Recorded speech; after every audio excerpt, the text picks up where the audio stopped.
guy. Everybody, please welcome to stage Joe Narvaez. Oh, yeah.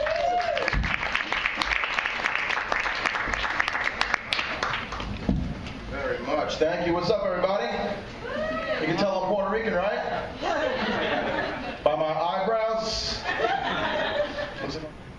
Here with Joe Narvaez, just finishing up New York's funniest stand-up. You see a little promotion here at Caroline's, one of the premier comedy clubs in the nation, if not the premier comedy club in the nation. Best. How does a wrestler end up at Caroline's at a comedy club? Well, I'll tell you, man, a lot of hard work, man. Just like all the wrestlers out there, when you guys are doing your thing, it's always hard work. What you put into your sport or what you put into what you do in life is always going to be something that's going to keep propelling you to where you want to be in life, to when you set your goals. Now, how long have you been doing stand-up? About 10 years.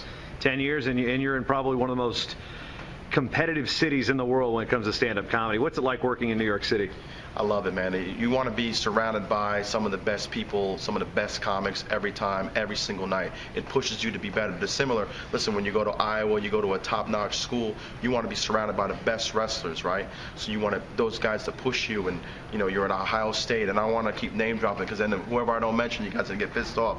But you know what I'm saying. But I'm surrounded by some of the best people in the business, and it makes me do so much better each and every night. You talked about the competitive nature. What are the tie-ins you've noticed from wrestling that you've got to use here in carving out a stand-up career for yourself? Well, I think it's just being persistent, never giving up, understanding that you could have a good crowd, you could have a bad crowd, you could have a good match, you could have a bad match. It's a lot of different things that are very, very similar. You're the only one on there, okay? When you wrestle, what do, right? You're the only one on the mat. It's only you. You can't blame anybody else. I said something wrong. I set up something wrong. It's all on me. Tonight was a little different setup than what you're used to. As you told us beforehand, you've got 15, 30, and 45. This typical comedy set. This was a contest where you had to throw 7 minutes out there. Ironically, it was 7 minutes. Right. So, how difficult is it to really set up a 7-minute set? Well, I think it's tough because when you're doing longer sets, 30 minutes. I did 30 minutes on Friday. I'm doing 45 minutes here. I'm headlining here on Thursday, October 20th. And it's hard to say, okay, I've got all these jokes for 45 minutes, now I got to condense it to 7. So what do I do? Do I do something that's going to be really good up front? I want to close with something. It takes your brain in different angles, but what you have to do is try to find some type of rhythm within that 7 minutes. And as you could tell here tonight, some guys were up and down, the crowds were tight, people were kind of sitting there cringing. It didn't like some topic. Now that guy can't get out of that hole because it's only 6 or 7 minutes. You don't have that 30-minute time to like really build.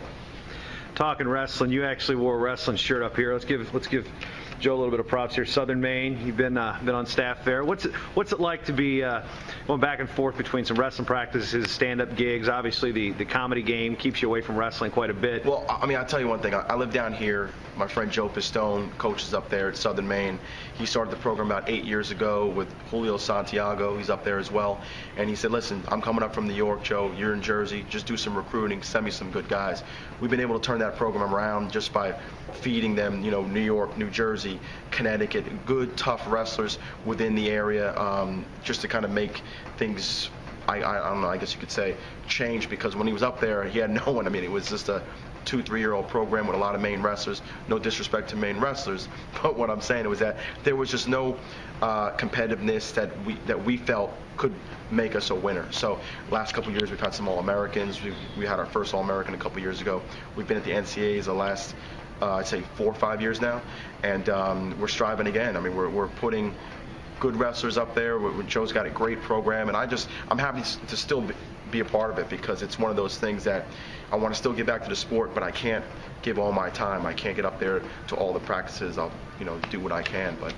Well, one thing you are doing here locally is you've been a part of some fundraisers. You did one last year with Mike Clayton at Stevens. What other schools have you done fundraisers with, comedy shows? I did West Deptford. They had a program down in South Jersey. They were raising some money for their program. Stevens had one. Centenary was asking me to do one in New Jersey. I mean, I'm for the right price, you fly me anywhere in the country, I'll do something and bring funny guys from New York City. I'll even find ex-wrestlers that were comedians, that are comedians that were tough, either on the mat or off the mat, whatever. we'll come out there, have a good time. It's one of those things where when the crowd relates to that, well, there's a wrestler on stage doing this, it really helps out, and it's been successful. Obviously, people know about Greg Warren and his wrestling background. Yourself, you know of a couple other wrestlers out there that are stand-up comics. Yeah, Mike Vecchione, he's works here in New York City with us all down here, and very good guy. He wrestled at Penn State for a couple years, and it's just one of those situations you just don't see too many. I mean, Greg Warren, Mike Vecchione, myself, I don't know too many other wrestlers out there that are doing it, getting paid, and being successful at it. I mean, I performed in Amsterdam last year overseas and been able to travel all over the country with it as well. As far as who did you pattern yourself after as a wrestler? I don't know. I guess it's hard to say because there's so many morphs of who you want to be, especially when you're growing up, or who you idolize, or you're looking at Dan Gable. I want to be like him. I want to be tough, and I want to be relentless with my attack. But then you look at the slickness of John Smith, and you're like, well, but I still want to kind of be very, very slick with what I'm doing. So it's kind of hard to say just really one. It's the same thing with comedy. I don't have one particular comic that I say, oh well, I idolize this person. This is who I want to be. You take a morph of everyone that you like, and that's who it becomes.